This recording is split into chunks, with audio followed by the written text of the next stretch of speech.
কোরআনে মুসা আলাইহিস সালামের কথা পড়তে গেলে দেখা যায় তিনি হয়তো সরাসরি আল্লাহর সাথে কথা বলছেন, অথবা ইসরায়েলিদের সাথে আচরণ করছেন, বা তিনি ফেরাউনকে চ্যালেঞ্জ জানাচ্ছেন। তার ভূমিকাটি ছিল জনসাধারণের সাথে সম্পর্কিত। কিন্তু এই ঘটনাটি আমরা মুসা আলাইহিস সালাম সম্পর্কে যা যা জেনেছি তার থেকে একেবারেই ব্যতিক্রম। বস্তুত এই ঘটনা নিয়ে রহস্যের কোনো শেষ নেই। আমরা এমনকি জানি না এটি তার জীবনের কোন পর্যায়ে সংঘটিত হয়েছে। দৃশ্যত মনে হয় ঘটনাটি পানি অতিক্রম করার পরে ঘটে, কিন্তু ঐতিহাসিকভাবে ঠিক কখন কোন জায়গায় আমরা তার কিছুই জানি না। আর আল্লাহ সিদ্ধান্ত নিয়েছেন আমাদেরকে না বলার। এই খুতবার জন্য আমি কিছু কথা আজকে বলতে চাই। আল্লাহ কর্তৃক বর্ণিত এই গভীর তাৎপর্যপূর্ণ ঘটনা থেকে শুধু একটি বিষয় তুলে ধরব, আর তা হলো আল্লাহ আজ্জা জাল্লা মুসা আলাইহিস সালামের বর্ণনা দিতে গিয়ে বলেন, প্রথমত তিনি হলেন কোরআনের সর্বাধিক আলোচিত নবী। মুসা আলাইহিস সালামের নাম সবচেয়ে বেশি সংখ্যকবার উল্লেখ করা হয়েছে, আর অবশ্যই তাকেও কিতাব দেওয়া হয়েছে। তারপর সেই কিতাবটি এমন বইয়ে পরিণত হয়, অর্থাৎ আল্লাহ তাকে তাওরাত প্রদান করেন। তারপরে আসা সকল প্রজন্মের জন্য একজন করে নবী ছিল। এই নবীরা তাদের প্রজন্মকে আবারও তাওরাত শিক্ষা দিয়েছেন, আবারও শিক্ষা দিয়েছেন, আবারও শিক্ষা দিয়েছেন, আবারও শিক্ষা দিয়েছেন। তাহলে অধিক সংখ্যক নবী ছাত্র ছিল তাকে যে বই প্রদান করা হয়েছে সে বইয়ের, অন্য যে কোনো নবীর চেয়ে। আর অবশ্যই আল্লাহ আজ্জা জাল্লা মুসা আলাইহিস সালামের জাতির মানুষদের বা ইহুদি সম্প্রদায়কে আহবার হিসাবে অভিহিত করেছেন, জ্ঞানীর মানুষ হিসেবে। এছাড়াও বনী ইসরায়েলদের ওলামাদের জন্য কোরআন স্কলার শব্দটি ব্যবহার করেছে, অর্থাৎ এই মানুষগুলোর সুগভীর জ্ঞান ছিল। আল্লাহর কাছ থেকে তারা এটা পেয়েছে, আল্লাহ তাদের এটা দিয়েছেন। এমনকি তাওরাতের মধ্যে পরিবর্তন আনার পরেও কিছু জ্ঞান তাদের মাঝে বর্তমান আছে। সুতরাং আল্লাহ কোরআনে মুসা আলাইহিস সালামের জ্ঞান এবং উচ্চতর মর্যাদার কথা বারবার তুলে ধরেছেন। কিন্তু আজকের আলোচ্য ঘটনায় তিনি শিক্ষক নন, তিনি একজন ছাত্র। মুসা আলাইহিস সালাম, যিনি অন্য সকল ক্ষেত্রে ছিলেন একজন শিক্ষক, এখন তিনি একজন ছাত্র। আর এটা তার জীবনের শুরুর দিকের ঘটনা নয়। লেখাপড়ার কথা যখন চিন্তা করেন, আপনি জীবনে প্রথম দিকে জ্ঞান অর্জন করেন, ছাত্র থাকেন, এভাবে নির্দিষ্ট কিছু যোগ্যতা অর্জন করার পর আপনি শিক্ষক হন। শিক্ষক হওয়ার এটাই স্বাভাবিক প্রক্রিয়া। কিন্তু আমরা এখন যা নিয়ে কথা বলতে যাচ্ছি, এই ঘটনা মুসা আলাইহিস সালামের জীবনের অনেক পরের দিকের ঘটনা। তিনি ইতিমধ্যে ইসরায়েলিদের শিক্ষক হিসেবে বহুদিন অতিক্রম করেছেন। তিনি ইতিমধ্যে তাওরাত গ্রহণ করেছেন। তিনি আল্লাহ আজ্জা জাল্লার পক্ষ থেকে তাদের শিক্ষা দিয়ে আসছেন। আমরা যদি বর্ণনাটি সহি হিসাবে ধরে নেই, তখনকার দুনিয়াতে মুসা আলাইহিস সালামের চেয়ে বেশি জ্ঞানী আর কারো অস্তিত্ব ছিল না। তিনি তার চেয়ে জ্ঞানী কারো কথা জানতেন না। তবুও আল্লাহ তাকে বললেন, এমন একজন আছে যে তোমার চেয়ে বেশি জানে, তোমাকে তার কাছে যেতে হবে এবং শিখতে হবে। এখন খুবই ইন্টারেস্টিং এই ঘটনা। এমন একজন সম্পর্কে আমরা কোরআন থেকে যা জানি, এই নবীকে অন্য সবার চেয়ে বেশি জ্ঞান প্রদান করা হয়েছে। তারপরেও আল্লাহ তাকে বলছেন, তোমাকে অন্য একজনের কাছ থেকে শিখতে হবে। আমরা জানি যে কোনো ব্যক্তি যত বেশি শিখে, যত বেশি যোগ্যতা অর্জন করে, যত বেশি সার্টিফিকেট অর্জন করে, সমাজে তার মর্যাদা তত বেশি বৃদ্ধি পায়। আমি এমনকি ধর্মীয় জ্ঞান নিয়ে এখানে কথা বলছি না। কেউ পিএইচডি অর্জন করলে এটাও এক ধরনের মর্যাদা। কেউ যদি বিশ্ববিদ্যালয়ের প্রফেসর হয় এটাও বিশেষ মর্যাদা। আর এজন্যই কেউ পাশ করলে আমরা উৎসবের আয়োজন করি। মাধ্যমিক, উচ্চ মাধ্যমিক, মাস্টার্স বা পিএইচডি যেটাই অর্জন করেন। ইসলামী শিক্ষায় যদি কেউ ইজাজা অর্জন করেন বা কোরআন হিফজ করেন, যখনই কেউ শিক্ষাক্ষেত্রে কোনো যোগ্যতা অর্জন করে তার মর্যাদা বেড়ে যায়, সমাজে সে আরও বেশি স্বীকৃতি লাভ করে, মানুষ তার কথা শুনে। তথাপি এই মানুষটি, যাকে আল্লাহ মুসা আলাইহিস সালামের চেয়েও বেশি জ্ঞানী হিসেবে বর্ণনা করেছেন, মুসা আলাইহিস সালাম বরং বহু দূরের পথ পাড়ি দিয়ে ওনার কাছে আসেন জ্ঞান আহরণ করার জন্য, অথচ কেউ তার সম্পর্কে জানে না, কেউ তাকে চিনত না। প্রকৃতপক্ষে সবচেয়ে মজার ব্যাপারগুলোর মাঝে একটি হলো, এমনকি আমরা তার নামও জানি না। কোরআনে আল্লাহ তার নাম উল্লেখ করেননি। হ্যাঁ, হাদিসে তার নাম এসেছে খিজির বা খাদির, তার নামের কয়েকটি বানান উল্লেখ করা হয়েছে।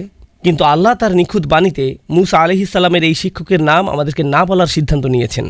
তিনি আমাদেরকে তার নাম বলেননি। তাহলে আল্লাহ কিভাবে তার বর্ণনা দিলেন? আজ আমি এখান থেকে মূল আলোচনা শুরু করতে চাই।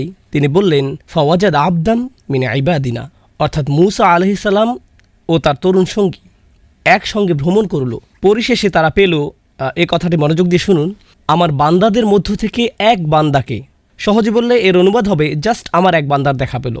আমার এক বান্দা বললে তো আমরা সবাই এর অন্তর্ভুক্ত। এটা তো বিশেষ কোনো মর্যাদাপূর্ণ বর্ণনা নয়। আমরা এখানে গভীর একটা বিষয় শিখছি।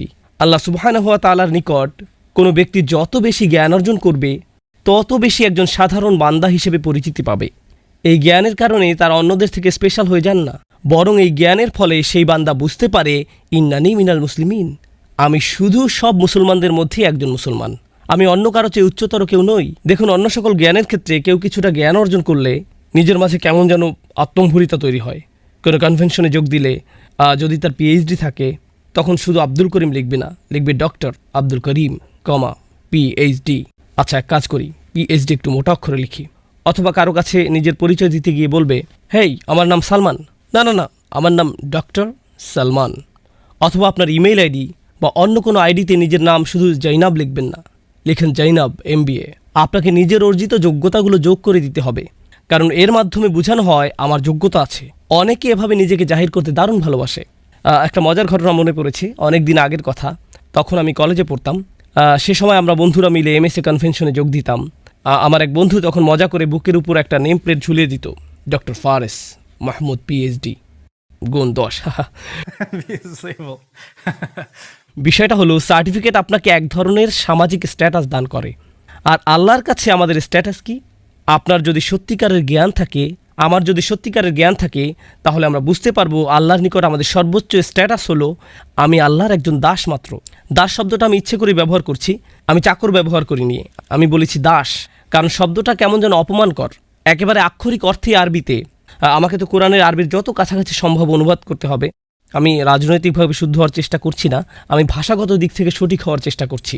বোঝার চেষ্টা করুন কেন এই পরিভাষাটি ব্যবহার করা হয়েছে। কারণ আল্লাহ ছাড়া অন্য যে কারো নিকট দাসত্ব স্বীকার করা অপমানজনক, কিন্তু আল্লাহর দাস হওয়া সম্মানের ব্যাপার। এর মাধ্যমে মূলত আমাদের মুক্তি ঘটে।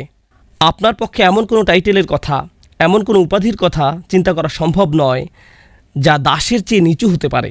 দাস, পৃথিবীতে মানুষ যত ধরনের চাকরি করে, চাকরিতে যত ধরনের পদ আছে, কেউ যদি দাসত্বের পদ গ্রহণ করে, এর চেয়ে বিনয়ী, এর চেয়ে নিচু আর কোনো পদ হতে পারে না। আর এই ঘটনায় আমরা দেখতে পাচ্ছি এমন একজনকে যার রয়েছে সর্বোচ্চ জ্ঞান, তথাপি সব মিলিয়ে তিনি শুধুই একজন আবদান, একজন দাস। অধিকন্তু এটা আল আবদ ব্যবহার করা হয়নি। এটা এমনকি মুআররাফ বিল নামও নয়। এখানে এমনকি সুনির্দিষ্ট করে দাসটিও বলা হয়নি। এমন বলা হয়নি যে ইনি সেই লোক যার কাছ থেকে তুমি শিখবে, না, যে কোনো একজন দাস। কারণ এখান থেকে আমরা জানতে পারি সত্যিকার অর্থে ইসলাম শিখার অর্থ কি। কেউ যখন সত্যিকার অর্থে আল্লাহর জ্ঞান আহরণ করে, তখন আসলে সে ব্যক্তি আরও বেশি বেশি বেশি সাধারণ মানুষদের অন্তর্ভুক্ত, তাদের উপরে নয়। সে অন্য সবার উপরে নয়, সে আরও বেশি বিনম্র। যত ডিগ্রি তার থাকুক না কেন, জানো আমি কোন ভার্সিটি থেকে পাশ করেছি, জানো আমার কতগুলো ডিগ্রি আছে, তোমার কি এই বিষয়ে ইজাজা আছে, তুমি কি অমুক শায়েখের কাছ থেকে শিখেছ, এর কোনো কিছুই এখন আর গুরুত্ব বহন করে না। এগুলো এখন অনুপস্থিত।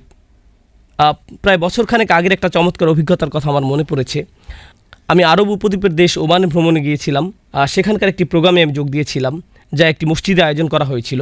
প্রোগ্রামটি ছিল 7 দিন ব্যাপী। এটা ছিল একটা ইতেকাফ, যাতে আমরা 500 জন উপস্থিত ছিলাম। এটি ছিল শুধু কোরআন নিয়ে গভীর চিন্তাভাবনা বিষয়ক প্রোগ্রাম। এটাই ছিল তার মূল উদ্দেশ্য। এই প্রোগ্রামে যোগ দেওয়ার জন্য কিছু বিস্ময়কর নিয়মকানুন ছিল। তার মাঝে একটি ছিল কোনো ফোন নেওয়া যাবে না। আস্তাগফিরুল্লাহিল আযীম। প্রোগ্রাম আয়োজকদের কাছে ফোন রেখে আসতে হবে। যদি কোনো ইমার্জেন্সি কল আসে তাহলে তারা তা হ্যান্ডেল করবে, কিন্তু 7 দিন ধরে আপনি ফোন পাবেন না।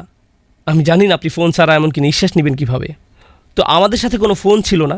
দ্বিতীয় নিয়ম ছিল আপনি শুধু আপনার নাম উল্লেখ করতে পারবেন এবং কোথা থেকে এসেছেন, এছাড়া নিজের সম্পর্কে আর কিছুই বলতে পারবেন না, কিছুই না।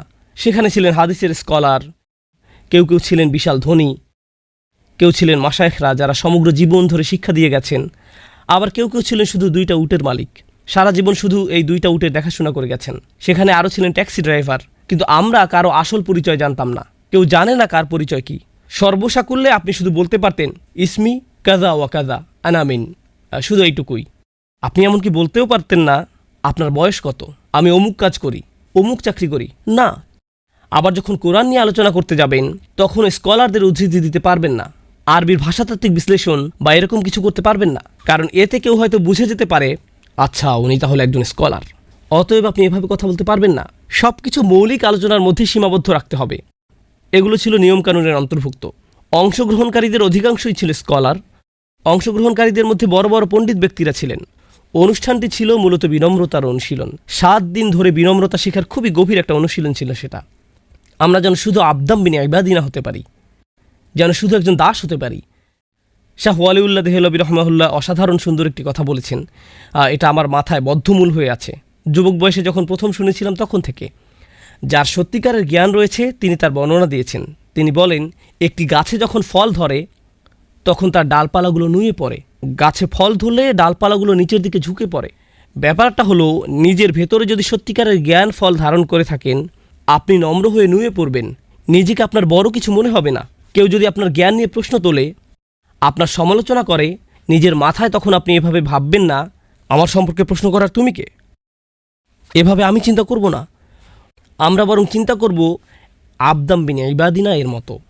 এখন মূসা আলাহিসাল্লামকে কিতাবের জ্ঞান প্রদান করা হয়েছিল, তাকে ঐশী জ্ঞান প্রদান করা হয়েছিল। এটা আমার খুতবার পরবর্তী অংশ, যা আমি আপনাদের সাথে শেয়ার করতে চাই।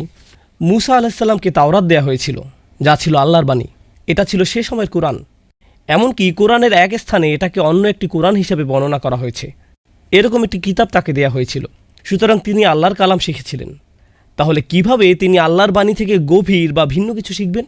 তিনি তো ইতোমধ্যে আল্লাহর বাণী শিখেছেন। তাহলে তিনি কিভাবে অন্য একজনের কাছ থেকে শিখবেন? দেখুন, দুই ধরনের জ্ঞান আছে, দুই প্রকারের জ্ঞান আছে। একটা হলো আল্লাহর বাণীর জ্ঞান, আর অপরটি হলো বাস্তবতার জ্ঞান। তাহলে একটা হলো আল্লাহর কালামের জ্ঞান, আর একটা হলো বাস্তবতার জ্ঞান। কেউ যদি গভীর জ্ঞান অর্জন করেন, গভীর উপলব্ধি অর্জন করে আল্লাহর বাণী সম্পর্কে, তার মানে এটা নয় যে উক্ত ব্যক্তি বাস্তবতার জ্ঞান ও সত্যিকার অর্থে গভীর পাণ্ডিত্য অর্জন করে ফেলেছে। এগুলো সম্পূর্ণ আলাদা দুটি বিষয়। যার কাছ থেকে তিনি জ্ঞান আহরণ করতে যাচ্ছেন তাকে অন্য ধরনের জ্ঞান প্রদান করা হয়েছে, বাস্তবতার জ্ঞান। তাকে সে ধরনের জ্ঞান দান করা হয়েছে, কিতাবের জ্ঞান নয়। কিতাবের জ্ঞান দেয়া হয়েছে মূসা আলাইহিসসালামকে, আর এটা গভীর জ্ঞান, সর্বোচ্চ জ্ঞান, কিন্তু এটা হলো ভিন্ন ধরনের জ্ঞান। আরেকটা কারণে আমি বিষয়টার উপর গুরুত্ব দিতে চাই যে কেন আল্লাহ আযজা জাল্লা তার বিনম্রতার কথা প্রথমে উল্লেখ করেছেন এত জোর দিয়ে, এবং এরপর যোগ করেছেন আতাইনাহু রাহমাতাম মিন ইনদিনা ওয়া আল্লামনাহু মিন লাদুন্না ইলমা। এই অংশটি মনোযোগ দিয়ে শুনুন। প্রথমে বলা হলো সে শুধুই আমার দাসদের মাঝে একজন দাস, এটুকুই, একজন গোলাম মাত্র। দ্বিতীয় ব্যাপার হলো আল্লাহ বিশেষভাবে তাকে রহমত দান করেছেন। এরপর বললেন আমার পক্ষ থেকে তাকে বিশেষ জ্ঞান দান করেছিলাম। অর্থাৎ আল্লাহ তাকে এমন জ্ঞান দান করেছেন যে জ্ঞান কেউ তাকে কোনোদিন শেখাতে পারত না। তাকে এমন কিছু বিশেষ জ্ঞান দান করা হয়েছে, বাস্তবতার জ্ঞান। তিনি বাস্তবতাকে এমনভাবে দেখতে পেতেন যেভাবে আমরা কোনোদিন দেখতে সক্ষম হব না।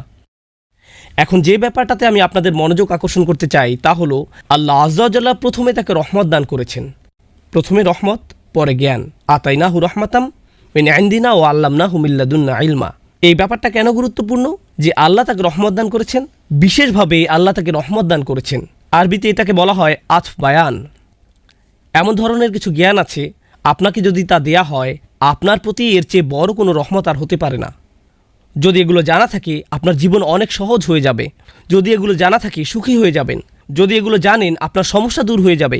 এর চেয়ে বড় রহমত আর কী হতে পারে যে আপনার অন্তর আর অশান্ত হবে না, আপনি আর উদ্বিগ্ন হবেন না, আপনি আর দুঃখিত হবেন না, আপনি আর কখনো বিরক্ত হবেন না।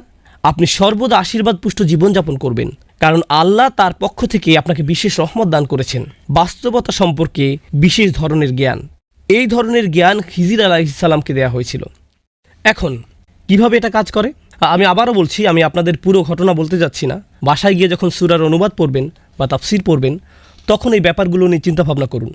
আল্লাহ আযজা জাল্লা আমাদেরকে মূসা আলাইহিসসালামের সাথে সেই ভ্রমণে নিয়ে যাচ্ছেন। মূসা আলাইহিসসালাম তার সাক্ষাৎ পেয়ে তাকে বললেন আলা আন তুআল্লিমানি মিম্মা উল্লিমতা রুশদা, আমি কি আপনাকে অনুসরণ করতে পারি? এর ফলে আপনাকে যে বিষয়গুলো শেখানো হয়েছে তার থেকে কিছু বিষয় আমাকে শেখাতে পারবেন? তখন শুরুতেই তিনি মূসা আলাইহিসসালামকে বললেন এর জন্য আগে আপনাকে কিছু শর্ত পূরণ করতে হবে।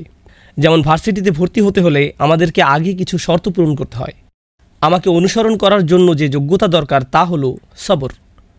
আপনার সেটা নেই। ইন্নাকা লান তাসতাতিআ মাইয়া সবরা, আপনি কিছুতেই আমার সাথে ধৈর্য ধারণ করতে পারবেন না। আপনার পক্ষে নিজেকে থামিয়ে রাখা সম্ভব হবে না। আপনি সংযম ধরে রাখতে পারবেন না। এই ব্যাপারটা একটু বেশি কঠিন। কি মূসা আলাইহিসসালাম নিজেকে হ্যান্ডেল করতে পারবেন না? তিনি ফেরাউনকে হ্যান্ডেল করতে পেরেছিলেন, তিনি পানি অতিক্রম করা হ্যান্ডেল করতে পেরেছিলেন, তিনি বনি ইসরায়েলের মতো বেয়ারা জাতিকে পরিচালিত করতে পেরেছিলেন। তিনি ইতিমধ্যে অনেক কিছু হ্যান্ডেল করেছেন। যে মানুষেরা তাকে হত্যা করতে চেয়েছিল তিনি তাদেরকে হ্যান্ডেল করেছেন। আর খিজির আলাইহিসসালাম বলছেন আপনি আমার সাথে ধৈর্য রাখতে পারবেন না। ইনি হলেন সেই মূসা আলাইহিসসালাম যিনি ইসরায়েলিদেরকে বলেছিলেন ধৈর্য ধারণ করতে। তিনি তাদের বলেছিলেন যখন ফেরাউনের বাহিনী তাদের ধাওয়া করেছিল কাল্লা ইন্না মাইয়া রব্বি সায়াহদিনী, না না কোনো সমস্যা নেই, আমার রব আমার সাথে আছেন। ইনি হলেন ইসলামের হিরো, সবচেয়ে বেশি গুরুত্ব দেয়া নবীদের মাঝে অন্যতম। আর এই লোকটি মূসা আলাইহিসসালামকে বলছেন আপনার যথেষ্ট সবর নেই, আপনি এটা হ্যান্ডেল করতে পারবেন না। সুবহানাল্লাহ। শুধু একবার চিন্তা করে দেখুন কাকে এই কথা বলা হচ্ছে। এই কথা মূসা আলাইহিসসালামকে বলা হচ্ছে। যাই হোক, মূসা আলাইহিসসালামকে যখন এই কথা বলা হলো তিনি বিনম্রতার সাথে বললেন সাতাজিদুনি ইনশাআল্লাহু সাবিরা। তিনি এভাবে বলেননি এক্সকিউজ মি, আপনি আমাকে সবর শেখাতে এসেছেন? শুনেন তাহলে আমার কত ধরনের সবরের অভিজ্ঞতা আছে। না না না, ইনশাআল্লাহ যদি আল্লাহ ইচ্ছা করেন আপনি দেখবেন আমার সবর আছে। যদি আল্লাহ ইচ্ছা করেন, তিনি এমনকি নিজের সম্পর্কে গ্যারান্টিও দেননি। দেখুন, হ্যাঁ আমি আগে ধৈর্য ধরেছি অনেকবার, কিন্তু তার মানে এটা নয় যে আমি সব সময় ধৈর্য ধরতে পারবো। যদি আল্লাহ ইচ্ছা করেন, আমি আশা করছি আপনি আমাকে ধৈর্যশীল পাবেন। সাতাজিদুনি ইনশাআল্লাহু সাবিরা। আমি এই খুতবার শেষ কয়েক মিনিট বাস্তবতার জ্ঞান নিয়ে কথা বলতে চাই এবং আপনাদের নিকট তুলে ধরতে চাই কিভাবে মুসা আলাইহিস সালামের ধৈর্যের পরীক্ষা নেওয়া হয়েছিল, কিভাবে বাস্তবতার জ্ঞান রহমতে পরিণত হয়। আমি চাই আপনারা এভাবে চিন্তা করুন। বাস্তবতা হলো দুই রকম, একটা আপনি চোখে দেখতে পান আর অন্যটা চোখে দেখা যায় না। এই মুহূর্তে আমি আপনাদেরকে দেখতে পাচ্ছি, আপনাদের দুই কাঁধের ফেরেশতাদেরকে দেখতে পাচ্ছি না। আমি ওনাদের দেখতে পাচ্ছি না, কিন্তু ওনারা বাস্তব, এখানেই আছেন। তাহলে এক ধরনের বাস্তবতা আমরা দেখতে পাই আর অন্য বাস্তবতা আমরা দেখতে পাই না। লাইলাতুল কদরে আকাশের দিকে তাকালে আপনি শুধু আকাশই দেখতে পান, কিন্তু অদৃশ্য বাস্তবতা হলো সমগ্র আকাশ অবতরণরত ফেরেশতাদের দ্বারা ছেয়ে থাকে। তানাজ্জালুল মালাইকাতু ওয়ার রূহু ফিহা বিইذনি রাব্বিহিম মিন কুল্লি আমর। এটা হলো একটি অদৃশ্য বাস্তবতা, বুঝতে পারছেন? একটা হলো দৃশ্যমান বাস্তবতা এবং অপরটা হলো অদৃশ্যমান বাস্তবতা।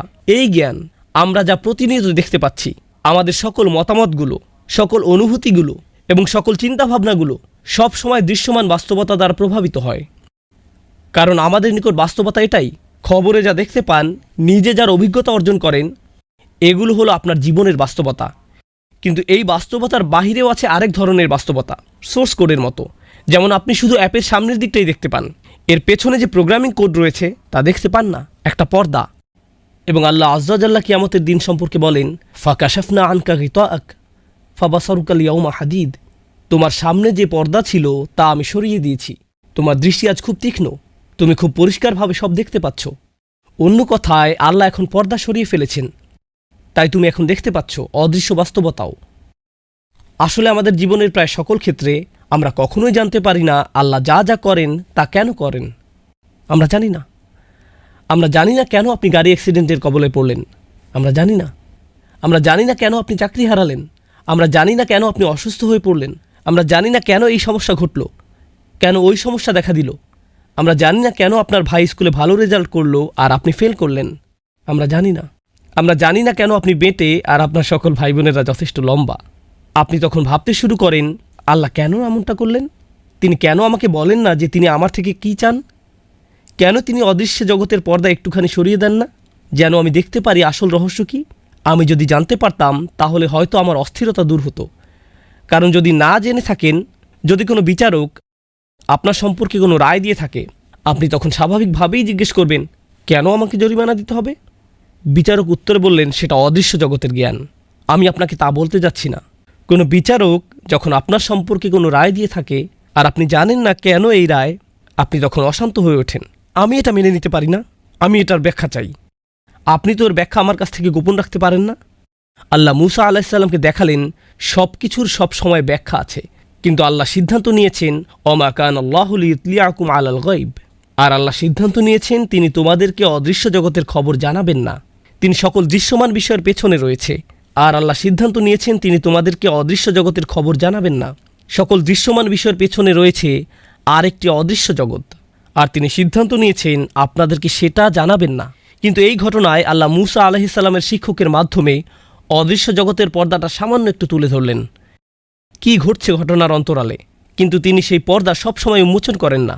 এটা একটা বিশেষ ধরনের জ্ঞান যা খিজির আলাইহিস সালামকে দেয়া হয়েছে, যা ছিল তার প্রতি বিশেষ ধরনের দয়া। আল্লাহ সেই জ্ঞান সবাইকে দান করেন না, মুসা আলাইহিস সালামকেও দান করেননি। অর্থাৎ এটা এমন এক বাস্তবতা যা এমনকি তিনি তার রাসূলদের নিকটও উন্মোচিত করেন না আলাইহিমুসসালাতু ওয়াসসালাম। আমরা এখান থেকে খুব গুরুত্বপূর্ণ একটা বিষয় শিখছি। তাই মুসা আলাইহিস সালাম দেখলেন এক ব্যক্তি বৈধভাবে পরিশ্রম করে জীবিকা উপার্জন করছে, আর তার জীবিকা উপার্জনের একমাত্র মাধ্যম হলো তার নৌকাটি, আর সেই নৌকাটি কিনা ফুটো করে দেয়া হলো। তার শিক্ষকই এই কাজ করলেন। কি করছেন আপনি? এটা তো পুরোই একটা জঘন্য কাজ। খিজির আলাইহিস সালাম বলেন, আগেই বলেছি আপনি এটা হ্যান্ডেল করতে পারবেন না। এটা এমন কোর্স নয় যেটা করে আপনি নিজেকে ঠিক রাখতে পারবেন। এটা করার জন্য যে ধৈর্য লাগে সেটা আপনার নেই। অর্থাৎ মুসা আলাইহিস সালাম অন্যায় অবিচার দেখলে চুপ করে দাঁড়িয়ে থাকতে পারেন না। যখন দুই ব্যক্তিকে মারামারি করতে দেখলেন, তিনি দাঁড়িয়ে থাকলেন না, নিজে গিয়ে এটার সমাধান করতে চাইলেন। তিনি যখন দেখলেন দুইটি মেয়ে নিজেদের পশুগুলোকে পানি পান করাতে পারছে না, তিনি এগিয়ে গিয়ে তাদের সাহায্য করলেন। এখন তিনি যখন দেখলেন একজন নির্দোষ বাচ্চাকে হত্যা করে ফেলা হচ্ছে একটি নৌকা কোনো কারণ ছাড়াই ডুবিয়ে দেওয়া হচ্ছে, অবশ্যই তিনি এগুলো মেনে নেবেন না। আর এখানেই ছিল তার ধৈর্যের পরীক্ষা।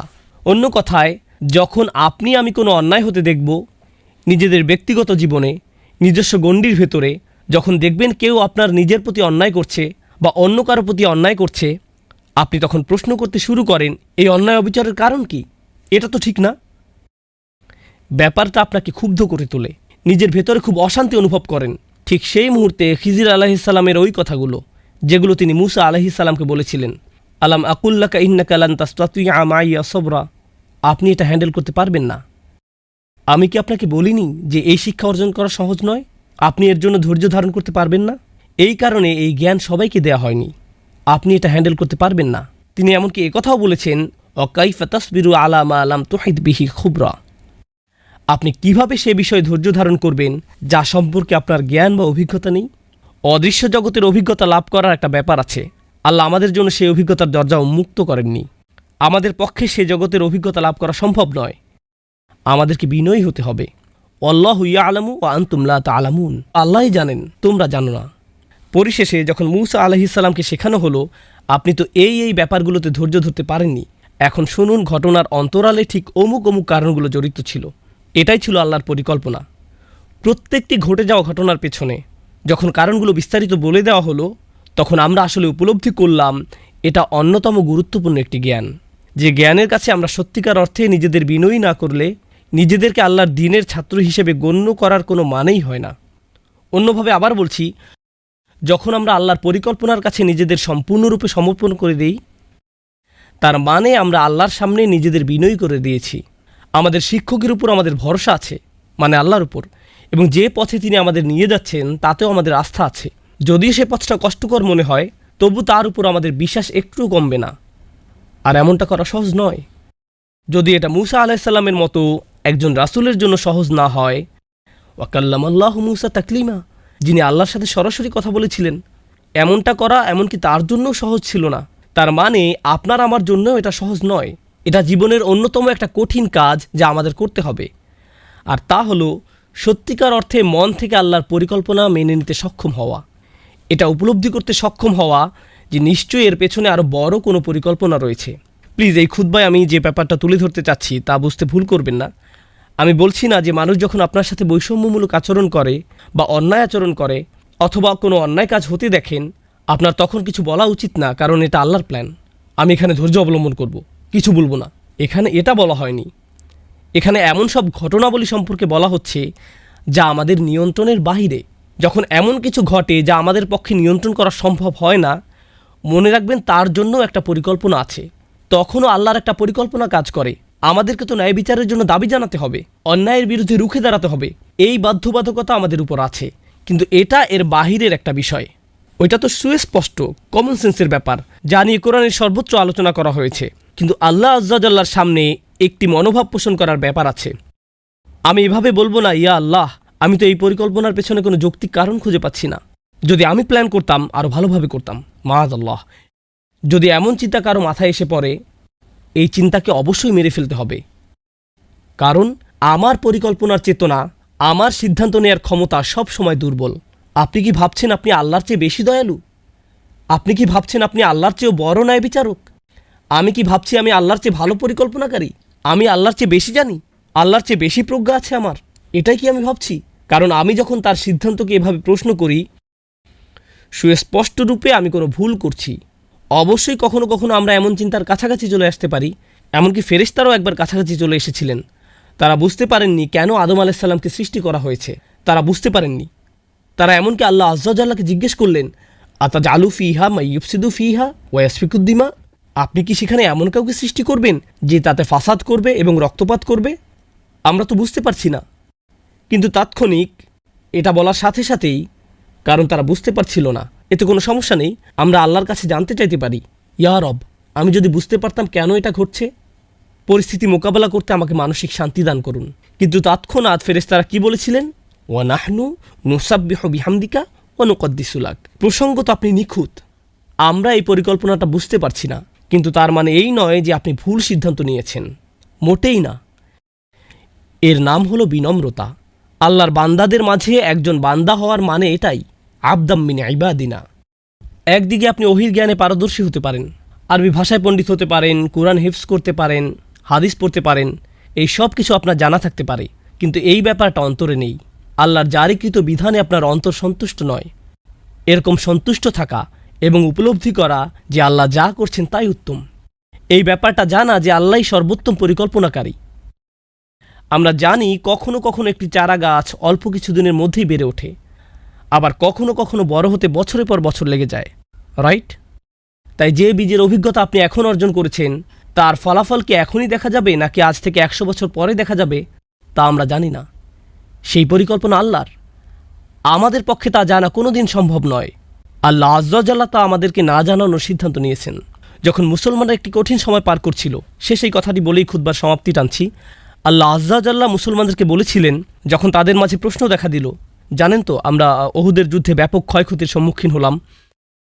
আল্লাহ আয্যা ওয়া জাল্লা লক্ষ্য করলেন, এমনকি মুসলমানদের মধ্যেও এটা নিয়ে প্রশ্ন দেখা দেওয়া শুরু করলো, কেন আমাদের এমন বিপর্যয় ঘটল? আমাদের সাথে আল্লাহর রাসূল আছেন সাল্লাল্লাহু আলাইহি সাল্লাম, তার সাথে আমরা সকল বিশ্বাসীরা এত ত্যাগ কুরবানি স্বীকার করলাম। আল্লাহ বলেন, ওয়াতিলকাল আইয়ামু নুদাউিলুহা বাইনান নাস, এই দিনগুলোকে আমি মানুষের মধ্যে আবর্তিত করে থাকি। ওয়ালিয়ালামাল্লাহুল্লাযীনা আমানু, যাতে আল্লাহ চিনে নিতে পারেন কারা সত্যিকার অর্থে ঈমান এনেছে। জিততে থাকলে তো বিশ্বাস করা সহজ, তাই না? আমি দেখতে চাই কাদের ঈমান তখনও তাজা থাকে যখন কি হয়, যখন পরাজয় হয়। প্রথম যখন এই আয়াত পড়ি, আমি তখন নিউ ইয়র্কে থাকতাম। সে সময় আমি বাস্কেটবল টিম নিউ ইয়র্ক নিক্সের ফ্যান ছিলাম। এই টিম সম্পর্কে যদি কিছু জেনে থাকেন, স্পাইক লিকে দেখবেন, সে প্রতিটা ম্যাচে উপস্থিত থাকতো। গ্যালারি থেকে সে শাহাদাত আঙ্গুল নাড়তে থাকতো। খেলায় তার টিম 40 পয়েন্ট পিছিয়ে থাকলেও সে বিশ্বাস হারাতো না। জিতার অবস্থা থাকুক বা না থাকুক, খেলা শেষ হতে মাত্র 3 সেকেন্ড বাকি আছে, তার টিম 40 পয়েন্ট পিছিয়ে আছে, সে তখনও শাহাদাত আঙ্গুল নাড়াতে থাকতো। এমন ছিল তার বিশ্বাস। এজন্য তাকে বলা হতো ট্রু লাভার। ব্যাপারটা হলো, যখন আমরা খারাপ সময় অতিক্রম করি, ঠিক সে সময় আল্লাহ দেখতে চান আল্লাহর উপর আমাদের আস্থা আছে কি নেই। ঠিক সে সময় সত্যিকার অর্থে আমাদের ঈমানের শুধু পরীক্ষা হবে না, বরং গ্রেড দেয়া হবে। এভাবে চিন্তা করুন, সে সময় গ্রেড দেয়া হয়, সেই সময় যে গ্রেড অর্জন করেন সেটাই আসল গ্রেড। সে সময় আপনি কি আল্লাহর উপর সন্তুষ্ট থাকেন? তাই আল্লাহ বলেন, আমি জানতে চাই কারা সত্যিকার অর্থে ঈমান এনেছে। কুরআনের অন্য এক জায়গায় তিনি বলেন, মা কানা আল্লাহু লিইউযিরাল মুমিনিনা আলা মা আনতুম আলাইহি হাত্তা ইয়ামিজাল খাবিসা মিনাত তাইয়্যিব।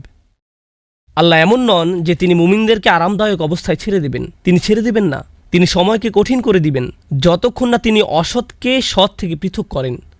ওমা কানা আল্লাহু লিইউতলিআকুম আলাল গায়ব, আল্লাহ তোমাদেরকে গায়বের বিধান জানাবেন না, তিনি আপনাদেরকে আসল পরিকল্পনার কথা জানাবেন না, তিনি স্বয়ংই কথা বলছেন। এটাই হলো গভীর বিনম্রতা।